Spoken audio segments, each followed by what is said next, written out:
Bismillahirrahmanirrahim. Assalamualaikum warahmatullahi wabarakatuh. Welcome back to my channel. Selamat datang di Abil Maiwa Channel. Jadi teman-teman, channel ini adalah merupakan channel pendidikan tempat kita berbagi tentang informasi pendidikan, Microsoft Office, serta tips dan triks komputer.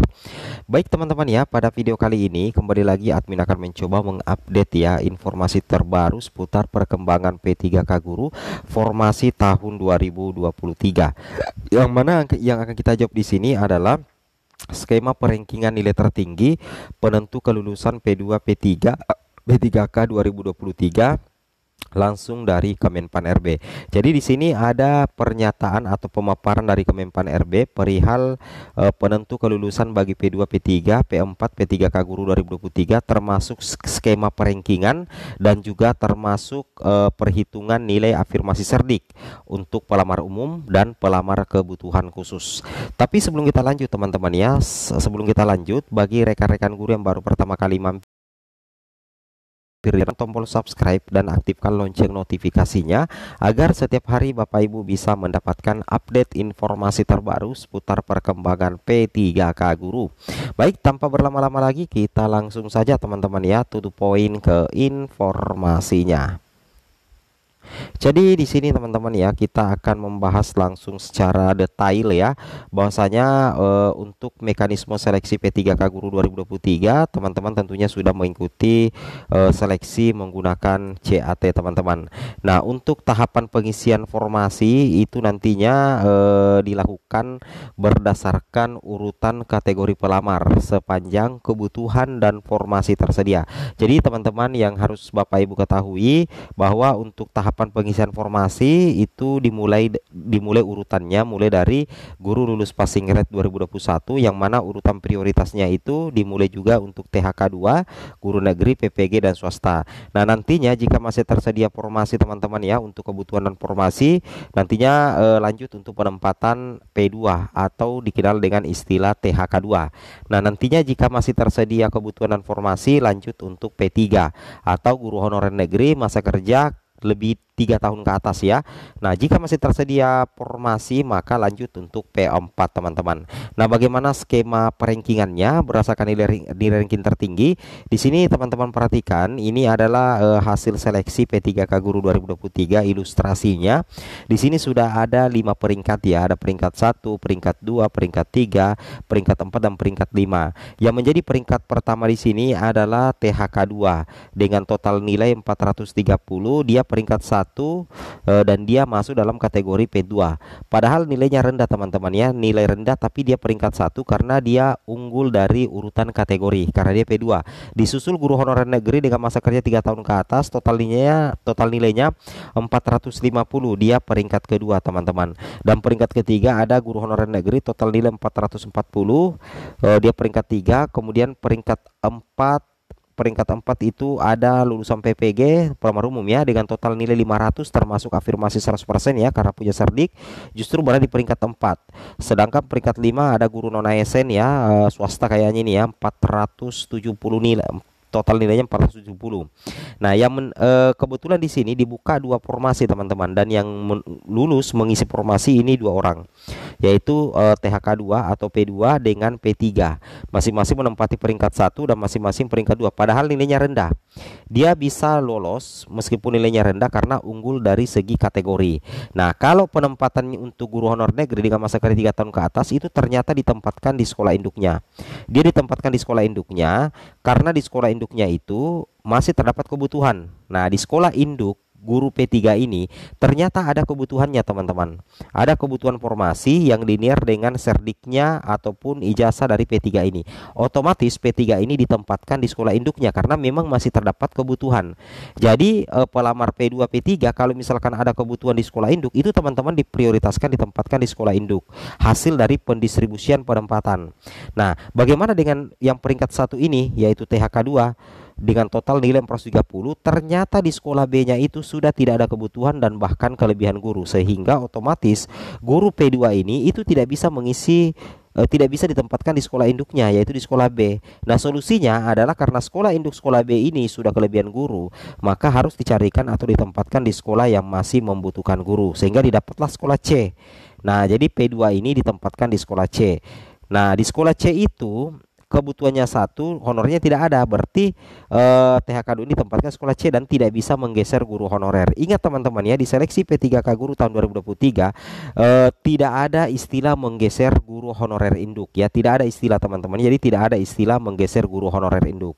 Oke, silahkan dengarkan informasi terbaru dari Kemenpan RB. Merangkum dan mencari nih, ada 3 pertanyaan dari teman-teman yang sudah join lewat YouTube.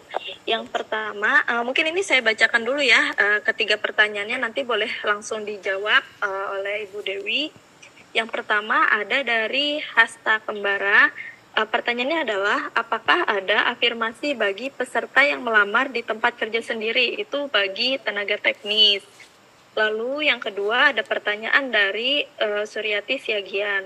Berdasarkan Kepmen 649 itu, apakah kebutuhan khusus guru bagi peserta yang memiliki Serdik akan mendapatkan afirmasi? Lalu yang terakhir ada pertanyaan dari Akang Girsya. Bila terjadi kecurangan dalam hasil akhir dan peserta sudah dinyatakan lolos dan bekerja yang dilamar, apakah masih dianggap resmi sebagai P3K atau CPNS? Kemudian apakah bisa digantikan atau diberhentikan? Mungkin sekian Ibu Dewi pertanyaannya, mungkin boleh langsung dijawab.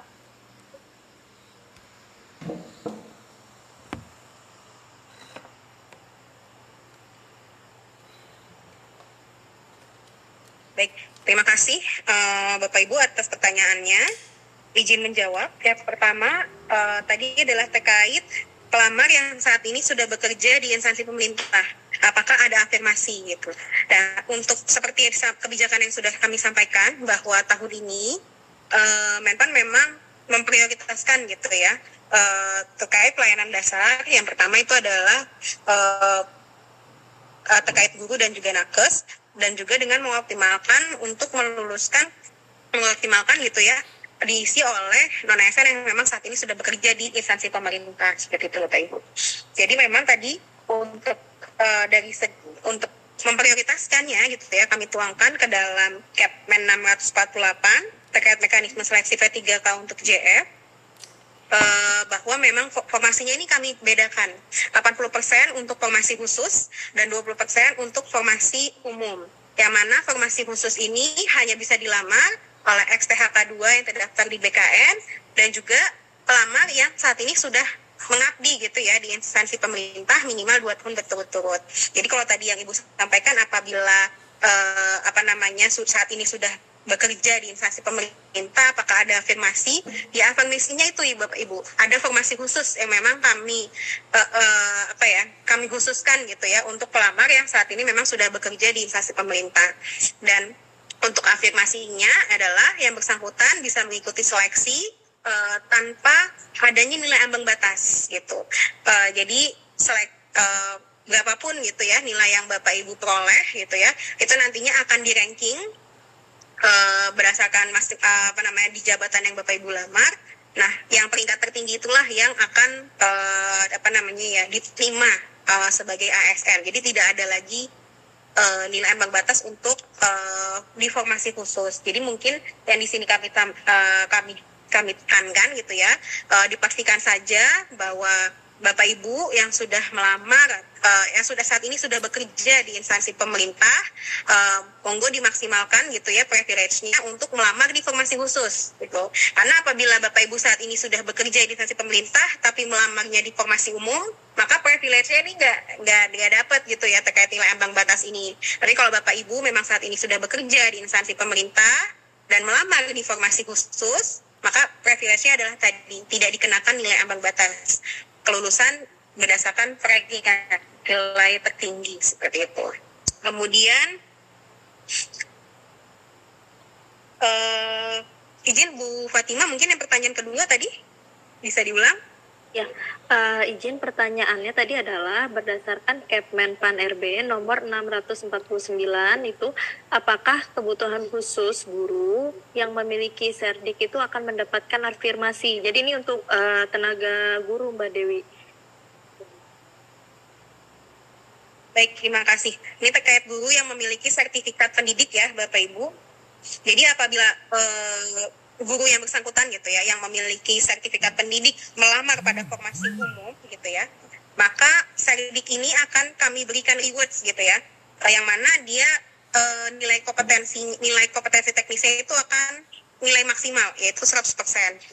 Nah, sedangkan apabila guru ini melamarnya pada formasi khusus, maka ketentuan Serdiknya ini tidak berlaku, karena memang tidak ada nilai ambang batas gitu ya, untuk formasi khusus guru. Tapi kalau apabila guru yang memiliki Serdik ini melamarnya di formasi umum, maka ini akan kita berikan reward dengan kami berikan nilai maksimal, yaitu 100% untuk nilai kompetensi teknisnya. Seperti itu, Bu Fatimah. Mungkin untuk yang pertanyaan selanjutnya. Ya, baik. Terima kasih, Bu Dewi.